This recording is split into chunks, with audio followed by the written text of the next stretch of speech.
अब जो हम अगले समाजशास्त्री का वर्णन करने जा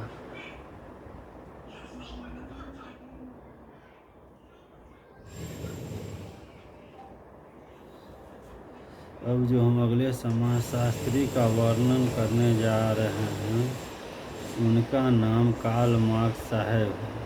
उनका जन्म 1818 और मृत्यु 1883 में हो गई। 19वीं सदी के एक स्वतंत्र विचारक और राजनीतिक आंदोलनकारी कार्ल मार्क्स साहब जर्मनी के एक मूर्धन्य सामाजिक सिद्धांतकार थे। वे क्रांतिकारी साम्यवाद और समाजशास्त्र में विशेषतः ऐतिहासिक भौतिकवाद के अपने सिद्धांत के लिए जाने जाते। गुडखाइम एवं मैक्स वेबर सहित मार्क्स की गणना समाजशास्त्रीय चिंतन के विकास में एक अग्रणी चिंतक के रूप में की जाती है। ऐसा कहा जाता है कि मार्क्स स्वयं समाजशास्त्री नहीं थे, किंतु मार्क्स के विचारों में अवश्य समाजशास्त्र निहित है। देखा जाए तो उनके विचार इतने व्यापक हैं कि उन्हें समाजशास्त्र के घेरे में सीमित नहीं किया जा सकता। मार्क्स साहब ने जर्मनी के हीगलवाद, फ्रांस के समाजवाद और ब्रिटेन की राजनीतिक व्यवस्था संबंधी विचारों का समन्वय कर जिन अवधारणाओं और सिद्धांतों का जन्म दिया, वे ही बाद में मार्क्सवाद के नाम से चर्चित एवं प्रसिद्ध हुए। यहाँ एक बात विशेष उल्लेखनीय है कि अमेरिका में 60 के दशक तक मार्क्सवादी सिद्धांत का कोई नामो निशान नहीं था। 60 के दशक के वियतनाम युद्ध विरोधी आंदोलन और श्वेत लोगों के नागरिक अधिकार संबंधी आंदोलन, महिला वाली आंदोलन के पुनः उभार और विश्वविद्यालय परिसरों में विद्यार्थी असंतोष जैसी घटनाओं ने अमेरिका में मार्क्सवादी चिंतन के फलने फूलने के लिए आवश्यक आधार भूमि को तैयार किया है। मार्क्स साहब धर्मनिरपेक्ष, मानवतावादी और नैतिक सिद्धांतों में आस्था रखने वाले चिंतक थे। उन्होंने धर्म को राजनीतिक धोखाधड़ी, जालसाजी और पूंजीपतियों द्वारा शोषण का हथियार माना है। उन्होंने एक स्थान पर धर्म को अफीम तक कहा है, जिसे पूंजीपतियों द्वारा समय समय पर गरीबों को नशे की हालत में रखने के लिए प्रयोग किया जाता है, ताकि वे उनके खिलाफ आवाज़ न उठाए और बलवा न करे। वे मानव स्वतंत्रता के पुरजोर समर्थक थे। उनकी सोच समझ का समस्त आधार मानवीय विवेक और तर्कशीलता रही है। कार्ल मार्क्स का साहब का जन्म जर्मनी में एक यहूदी परिवार में हुआ था। उनके वकील पिता और मां दोनों की वंशावली में धर्मगुरुओं के एक लंबी कतार रही है, किंतु वे स्वयं लौकिकवादी, नास्तिकवादी होते हुए भी नैतिकता में विश्वास करते थे। धार्मिक अंधश्रद्धा के स्थान पर वे तर्कों पर आधारित बुद्धि सम्मत विचारों के कठोर पोषक थे। उनकी शिक्षा दीक्षा बॉन और बर्लिन विश्वविद्यालय में हुई। पिता के वकालत के पैतृक व्यवसाय को अपनाने के उद्देश्य से उन्होंने कानून की शिक्षा के लिए बॉन विश्वविद्यालय में प्रवेश लिया, किंतु कानून में रुचि न होने तथा धर्म विरोधी संगठन के परिवर्तनवादी कार्यकलापों में संलग्न हो जाने के कारण उन्होंने कानून का अधूरा अध्ययन छोड़कर बर्लिन विश्वविद्यालय में दर्शनशास्त्र का अध्ययन किया। यहाँ वे रूढ़िभंजक और बहुइमामी बुद्धिजनों के एक ऐसे समूह के संपर्क में आए जो यंग हीगलवादियों के नाम से जाना जाता है। उन्होंने हीगल की कृतियों का अध्ययन किया। उन पर हीगल की द्वंद्वात्मक चिंतन प्रणाली का गहरा प्रभाव पड़ा और उन्होंने इसे ग्रहण भी किया है।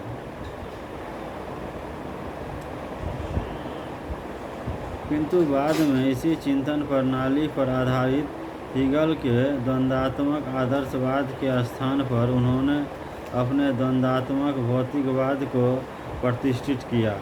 जहां हीगल ने समस्त विश्व को मनोजगत माइंड की उपज माना है, इसे पलटकर मार्क्स ने इसे भौतिक यथार्थ मैटर की उपज माना है। मार्क्स साहब के अनुसार मनोजगत की उत्पत्ति वस्तुगत यथार्थ मैटर से हुई है। अपने इन विचारों के आधार पर ही मार्क्स साहब ने एक स्थान पर लिखा है कि हीगल सिर के बल खड़ा हुआ था, मैंने उसे पैरों के बल खड़ा कर दिया। शिक्षा समाप्ति के बाद मार्क्स साहब कोई अच्छी नौकरी नहीं मिली।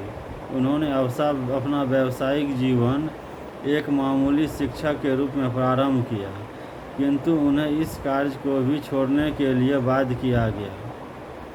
इसके बाद उन्होंने लेखक बनने का अपना मानस बनाया। वे पत्रकारिता के क्षेत्र में आ गए। उन्होंने एक उग्रवादी बुर्जुआ अखबार राइनसेटिंग का संपादन किया। इस अखबार में उन्होंने तत्कालीन अमानवीय सामाजिक दशाओं पर लेख लिखे। इन लेखों ने सरकारी क्षेत्रों में खलबली मचा दी, क्योंकि उन्होंने सरकारी नीतियों का इन लेखों में खुल्ला विरोध किया है। परिणामस्वरूप तत्कालीन प्रशिया सरकार के दबाव के कारण उन्हें न केवल इस अखबार को बंद करना पड़ा, अपितु अपनी राजनीतिक सक्रियता के कारण उन्हें अपने देश जर्मनी को भी छोड़ने के लिए बाध्य होना पड़ा और वे सन 1843 में पेरिस आ गए। लगभग इसी अवधि में मार्क्स साहब ने अपने बचपन की चहेती जेनी वान फेस्टलन से विवाह कर लिया। जेनी उनके पड़ोस में ही रहती थी, जिसके घर वे अक्सर आया जाया करते थे। जेनी साहब ने उन्हें आजन्म साथ दिया। वास्तव में पुस्तकें और जेनी दोनों ही मृत्यु पर्यंत तक उनके जीवन साथी बने रहे। जेनी साहब की मृत्यु मार्क्स से 2 वर्ष पूर्व सन 1881 में हो गई। जेनी के बिछोह पुत्री की 43 वर्ष की आयु में असामयिक मृत्यु सन 1882 में और खुद की रुग्णावस्था ने उन्हें मानसिक और शारीरिक दोनों रूप में तोड़ दिया, जिसके कारण वे जीवन के अपने अंतिम वर्षों में भी कुछ नहीं लिख पाए। पेरिस में यूरोप के उग्रपंथी आंदोलन के कई बुद्धिजीवियों के संपर्क में आए, जिनके कारण वे समाजवादी बन गए। इन लोगों में बाखनून प्रोधो, लुई ब्लॉक तथा हेनरिक हेनी जैसे कवि भी थे। यहीं पर उनकी मुलाकात जर्मनी के एक व्यापारी एवं उद्योगपति के पुत्र फ्रेडरिक एंगल्स से हुई। यह मुलाकात शीघ्र ही एक आजीवन घनिष्ठ मित्रता में परिणत हो गई। एंजिल्स साहब उस समय इंग्लैंड में मैनचेस्टर स्थित अपने पिता के कारखाने की देखरेख कर रहे थे। एंजिल्स साहब ने मार्क्स के एक मानसिक सहयोगी के साथ साथ एक ऐसे उदारमना एवं उपकारक साथी की भूमिका भी अदा की है, जिसने मार्क्स के दुर्दिनों में उन्हें और उनके परिवार की काफ़ी आर्थिक मदद की। एंजिल्स के इस अप्रतिम सहयोग के कारण ही मार्क्स ने अपने बाद के जीवन में अर्थशास्त्र की कुटिल चालों और उसके सामाजिक जीवन के साथ गत्यात्मक संबंधों को समझने में अपने आप को पूर्णतः समर्पित कर शोध कार्यों में जुट गए। पेरिस में भी अधिक समय तक नहीं रह पाए। उन्हें सन 1845 में पेरिस से निष्कासित कर दिया गया। इस निष्कासन के बाद वे ब्रुसेल आ गए। यहाँ वे साम्यवादी लोगों के सदस्य बनकर पुनः जर्मनी लौट आए, किंतु आंदोलनकारी कार्यकलापों के कारण उन्हें पुनः देश निकाला दे दिया गया। वे तत्पश्चात लंदन चले गए, जहाँ वे जीवन के अंत तक रहे।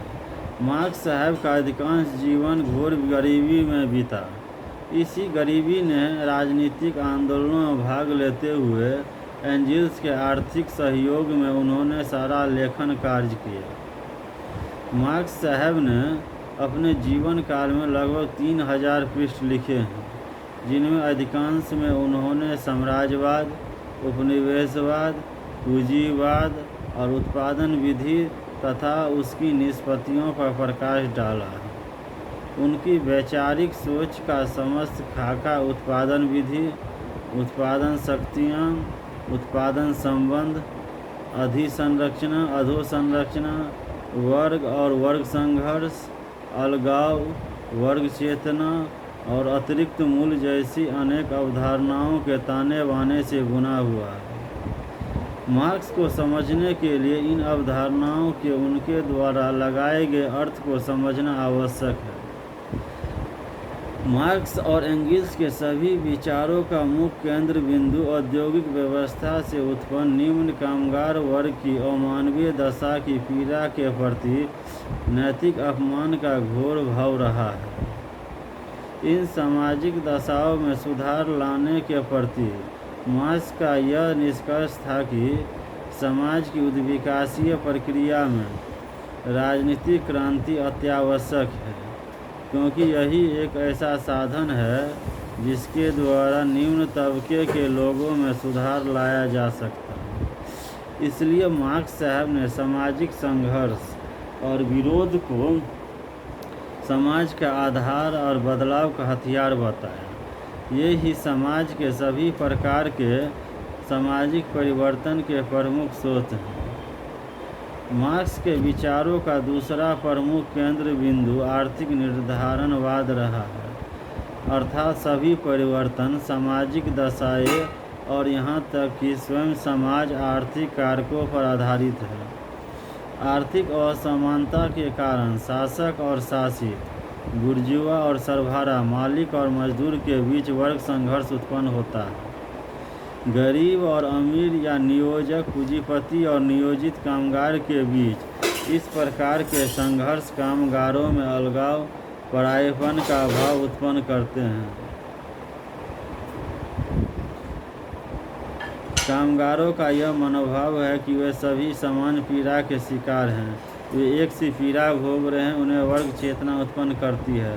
अंततः यही स्थिति वर्ग संघर्ष और क्रांति को जन्म देती है। चाय लो लेते कनी।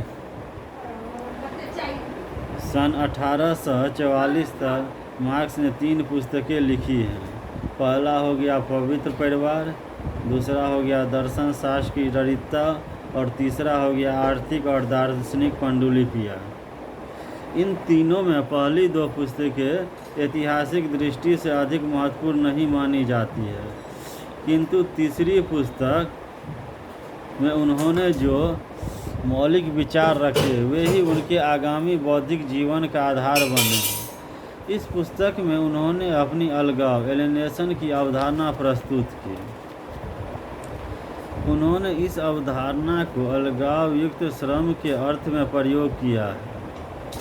अलगाव युक्त श्रम एक ऐसी स्थिति है जिसमें वेतनभोगी का अपनी उत्पादन की क्रिया और उत्पाद तथा उसके बेजान दोनों पर कोई नियंत्रण नहीं होता है। अलगाव का यही विचार उनके बाद के सभी लेखनों में छाया रहा है। अपने बाद के लेखनों में मार्क्स साहब ने आर्थिक जीवन और अन्य सामाजिक संस्थाओं, धर्म, कानून, परिवार, राजनीति, कला आदि के बीच संबंधों के बारे में एक महत्वपूर्ण धारणा प्रस्तुत की, जिसने सभी सामाजिक विज्ञानों को सर्वाधिक प्रभावित किया है।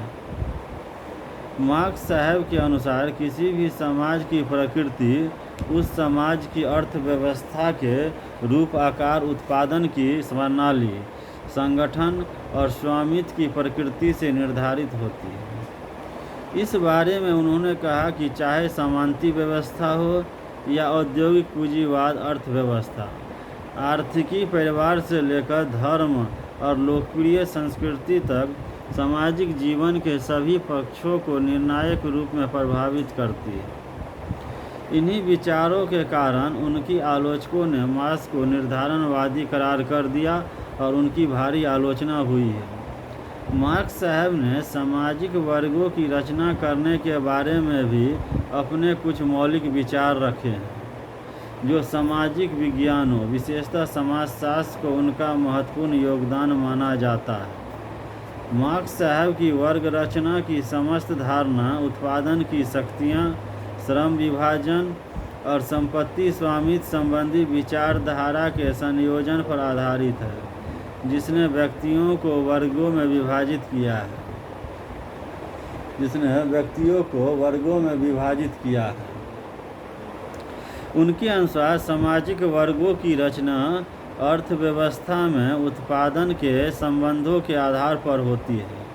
जिन व्यक्तियों का उत्पादन के साधनों पर स्वामित्व और नियंत्रण होता है और जो उत्पाद को खरीदने और बेचने की हैसियत रखते हैं, वे एक वर्ग का निर्माण करते हैं। इसके विपरीत ऐसे व्यक्ति जो केवल अपने श्रम पर निर्भर करते हैं, वे दूसरे वर्ग का निर्माण करते हैं। इन्हीं दो वर्गों को उन्होंने क्रमशः बुर्जुआ या पूंजीपति वर्ग और सरबराह या कामगार श्रमिक वर्ग का नाम दिया है। उत्पादन संबंधों का यह रूप एक समाज से दूसरे समाज, जैसे सामंती समाज और औद्योगिक पूंजीवादी समाज में भिन्न होता है, जिसके कारण भिन्न प्रकार के वर्ग संबंधों का जन्म होता है। मार्क्स साहब के अनुसार इन समाजों की रचना का आधारभूत मॉडल दो वर्ग संरचना का है। यह मॉडल कई हजार वर्षों से चला आ रहा है, किंतु मार्क्स साहब ने 19वीं सदी में तीव्र गति से बढ़ती हुई पूंजीवादी व्यवस्था के अध्ययन में ही विशेष रुचि प्रदर्शित की है। वर्गों की रचना के संदर्भ में ही मार्क्स साहब ने वर्ग संघर्ष की बात कही। मार्क्स साहब के अनुसार उत्पादन के वर्ग आधारित संबंध आवश्यक रूप में वर्ग संघर्ष को जन्म देते हैं। इस संघर्ष का कारण उत्पादन के साधनों के मालिकों द्वारा श्रमिकों के श्रम से उत्पादित वस्तुओं का अपने हितों की पूर्ति के लिए मनचाहे रूप में खुर्द-बुर्द बेजान कर उनका अधिकाधिक शोषण किया जाना है। मार्क्स साहब कहते हैं कि यह वर्ग संघर्ष इतिहास का चालक मोटर है। वर्ग समाजों में निहित संघर्ष या विरोध स्वाभाविक रूप में सामाजिक परिवर्तन का मार्ग प्रशस्त करता है। उभरते हुए पूंजीपति वर्ग ने जिस प्रकार सामंती कुलीन तंत्रों को उखाड़ फेंका है, उसी प्रकार एक दिन कामगार श्रमिक वर्ग इस पूंजीपति वर्ग का स्थान ले लेगा। इस पूंजीवादी समाज में यदि अन्य सभी स्थितियां यथावत बनी रहती है, तो श्रमिक वर्ग के अधिकाधिक गरीब हो जाने के कारण ध्रुवीकरण होता है और यह एक शक्तिशाली वर्ग का रूप धारण कर लेता है। मार्क्स साहब मानते हैं कि आर्थिक संरचना मात्र में फेर बदलाव से सामाजिक परिवर्तन स्वतः नहीं हो जाता। इसके लिए मानव प्राणियों के सक्रिय हस्तक्षेप आंदोलन के रूप में वर्ग संघर्ष आवश्यक है। मार्क्स मुख्य रूप पूंजीवादी समाज के सिद्धांतकार रहे हैं। मार्क्स मुख्य रूप से पूंजीवादी समाज के सिद्धांतकार रहे हैं।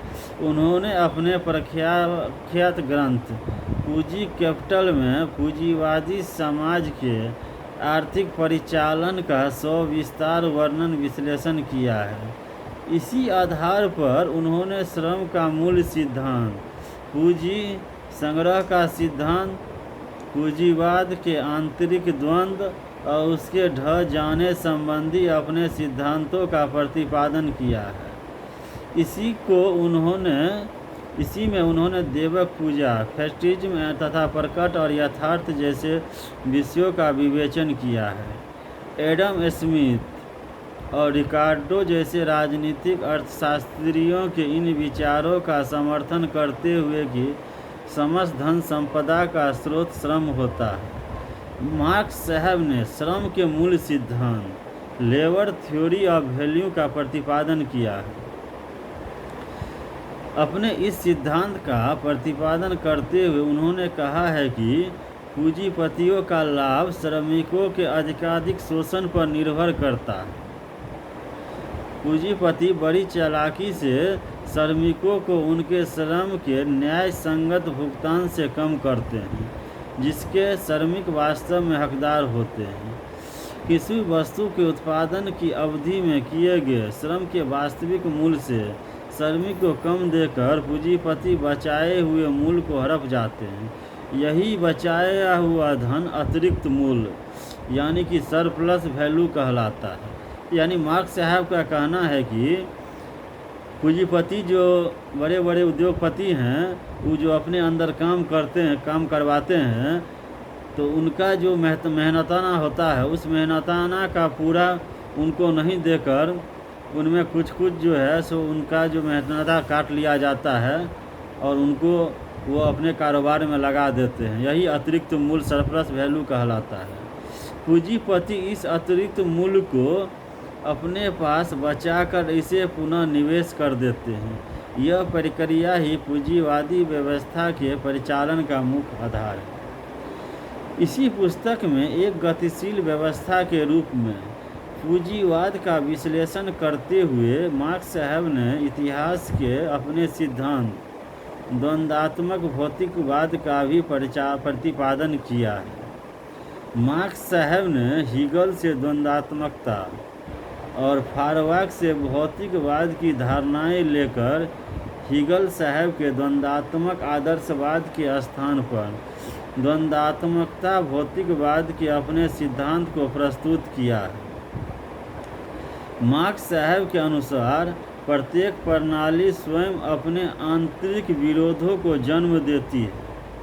इसके परिणामस्वरूप स्वयं प्रणाली सिस्टम में तनाव और खिंचाव उत्पन्न होता है, जो अंतः परिवर्तन सामाजिक परिवर्तन द्वारा दूर हो जाता है। इन विरोधों द्वारा ही मुक्त वर्ग संघर्ष का जन्म होता है। इन विरोधों द्वारा ही मुक्त वर्ग संघर्ष का जन्म होता है। मार्क्स साहब ने इस वर्ग संघर्ष को ही सामाजिक परिवर्तन का प्रमुख एवं प्राथमिक चालक माना है। द्वंद्वात्मक भौतिकवाद दुनिया को देखने समझने का एक दृष्टिकोण, एक नज़रिया है। एंजिल साहब ने इसे ही साम्यवादी नज़रिया कहा। मार्क्स का यह नज़रिया विशुद्ध वैज्ञानिक दृष्टिकोण पर आधारित है। इसी के आधार पर मार्क्स साहब ने प्रकृति और समाज दोनों का विश्लेषण किया है। वे कहते हैं कि प्रकृति में द्वंद्व विद्यमान है, जिसे मार्क्स प्रकृति का द्वंद्व कहते हैं। प्रकृति के इस नियम के दर्शन उन्होंने मानव समाज में भी किए और कहा कि जिस प्रकार प्रकृति में द्वंद्वात्मकता का नियम वाद प्रतिवाद और संवाद कार्य करता है, ठीक उसी प्रकार इतिहास में या समाज में भी द्वंद्वात्मकता का नियम विद्यमान है। अपनी द्वंद्वात्मकता भौतिकवाद की विचारधारा द्वारा मार्क्स साहब ने एक और द्वंद्वात्मकता के आधार पर तत्व मीमांसा को तो दूसरी और भौतिकवाद द्वारा पूंजीवाद की धारणाओं को नकारा है। चाय लो लेते हैं, सुनो का।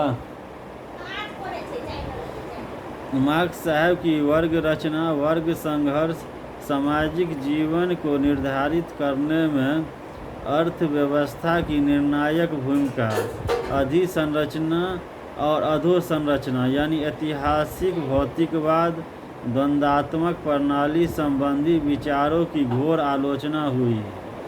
यही नहीं, इन अवधारणाओं संबंधी मार्क्स साहब के विचार तथा कथित मार्क्सवादियों में भी विवादास्पद रहे हैं। कुछ एक ने इनमें संशोधन समझाए हैं, तो कुछ अन्य व्यक्तियों ने बदले हुए संदर्भ में इनके पुनर्विवेचना, पुनर्व्याख्या और समीक्षा की मांग की है। मार्क्स साहब के विचारों की पुनर्विवेचना और संशोधन की मांग करने वाले विद्वानों का समूह ही नव मार्क्सवादियों के नाम से जाना जाता है, जिनमें अल्थुजर साहब, हेबरमास साहब, होकाइमर साहब और लुकास साहब के नाम उल्लेखनीय है।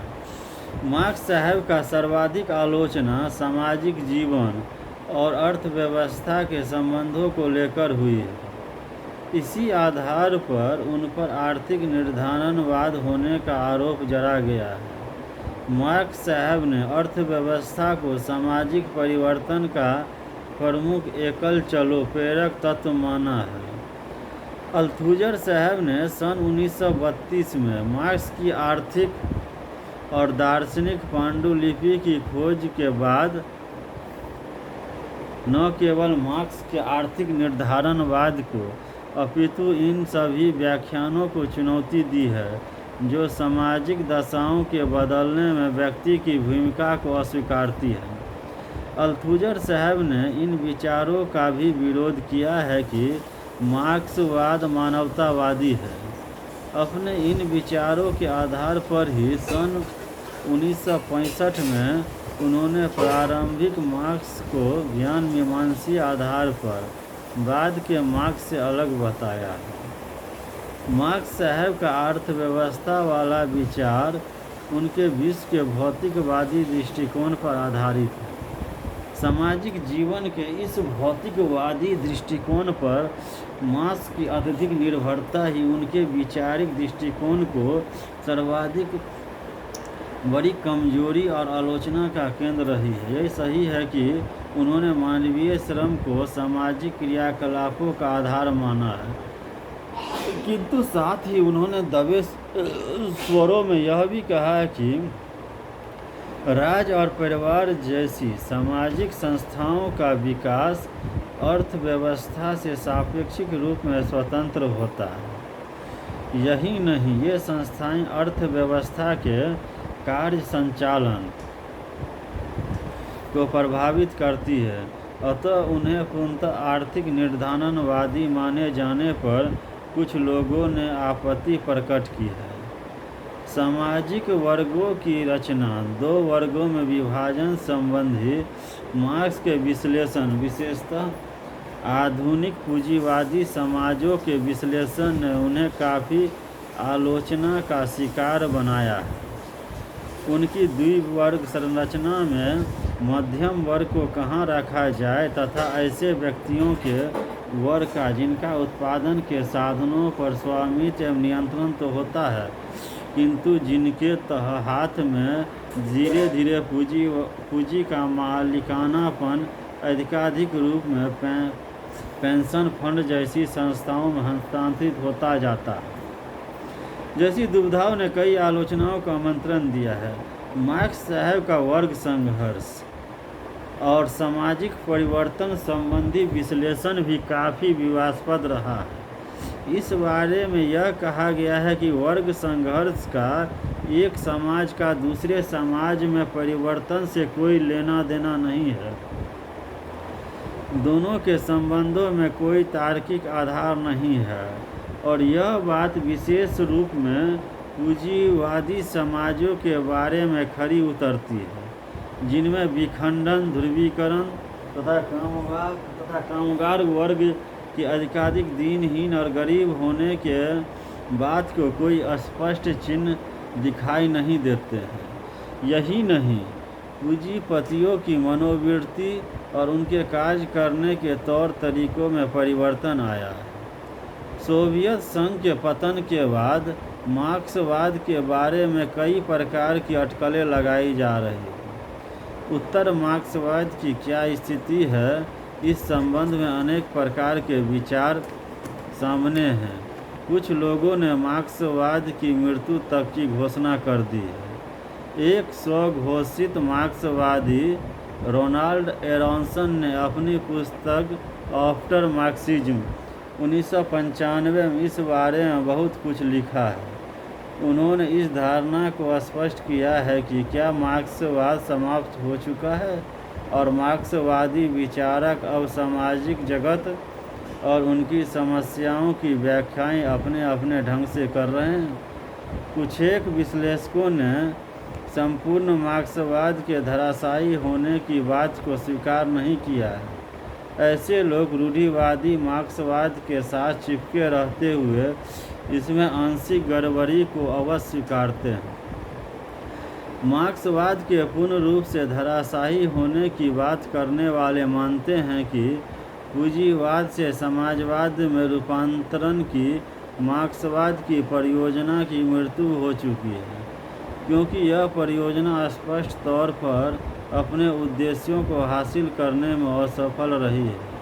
इन विचारकों ने अपने मत की पुष्टि में निम्नलिखित तर्क दिए हैं।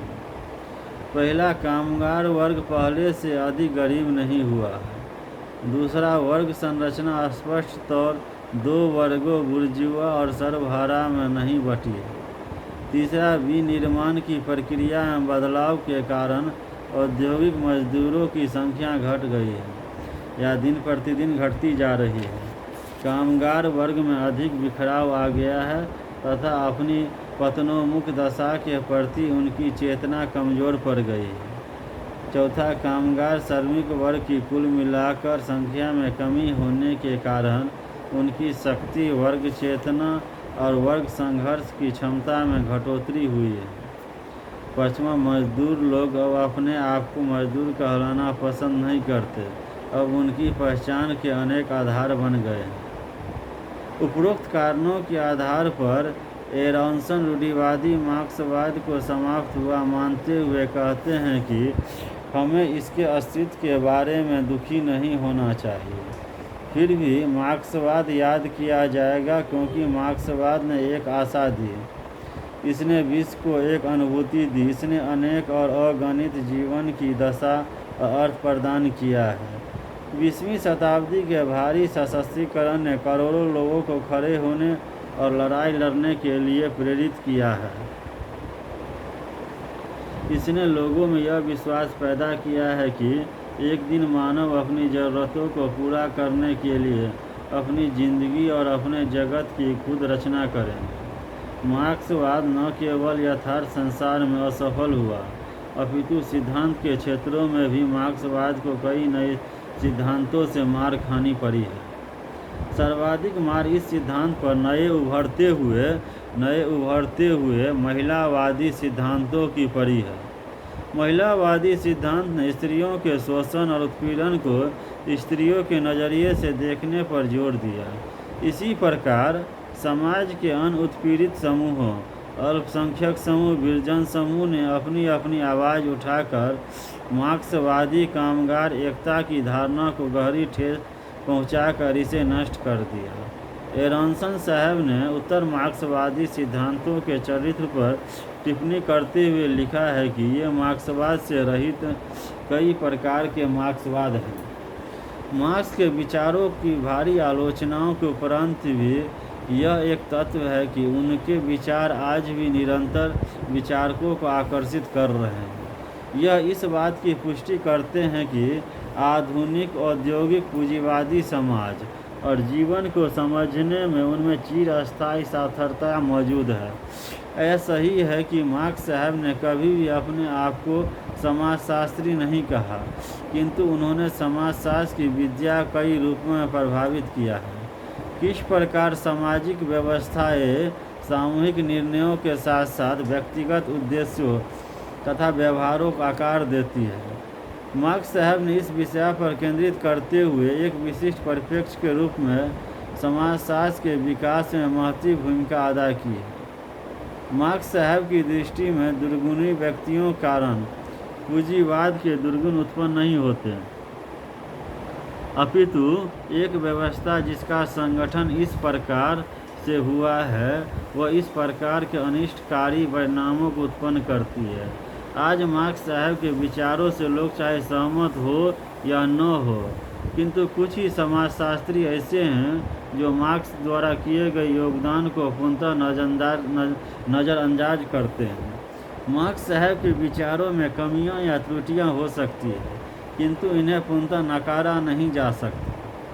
समाजशास्त्री आज भी आर्थिक निर्धारणवाद, सामाजिक संघर्ष, सामाजिक संरचना, सामाजिक वर्ग और सामाजिक परिवर्तन के समाज पर पड़ने वाले प्रभावों के अध्ययन में लगे हुए हैं। आशावादी मार्क्सवादियों का मत है कि मार्क्सवाद मरा नहीं है, यह अभी अपनी मूर्छावस्था में है। कहीं कहीं इसमें चेतना का संचार हो रहा है, किंतु इस चेतना में वह अपने कई पुराने लक्षणों को भूल चुका है और अब वह अपने नए रूप में खड़ा होने का प्रयास कर रहा है। उनकी प्रमुख पुस्तकें हैं, पहला हो गया the German ideology with angles जो 1845 में आया। दूसरा हो गया द पॉवर्टी ऑफ फिलोसफी जो 1847 में हो गया।